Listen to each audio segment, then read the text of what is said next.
In this video, I'm going to show you how to read EPUB files using Google Playbooks. Start by opening your Google Playbooks app on your device. Once inside, tap on Library at the bottom of your screen to see all the books available in your account. Find and tap on your ebook file, and it will open right where you last left off. Tapping on the center of the page will zoom the content in or out to fit your screen. When zoomed out, you'll see a slider at the bottom that allows you to jump to any part of your book instantly. Swipe to turn pages and read smoothly. If you want to find a specific word or phrase in your EPUB, tap the search icon at the top and type your query. The app will highlight where that word appears throughout your book. Next to the search icon, you'll see another icon for text settings.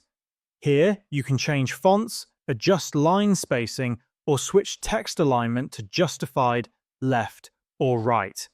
Under the lighting section, you can control brightness specifically for reading, independent of your phone's overall brightness.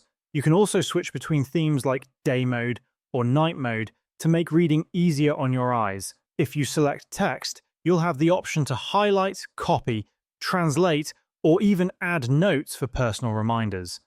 By tapping the three dots at the top right, you can also add bookmarks to mark important spots. Later, by tapping the three lines at the bottom left, view all chapters, bookmarks, or notes. This organization helps keep track of where you are and makes your reading experience much richer. That's how you can fully enjoy reading EPUB files in Google Playbooks.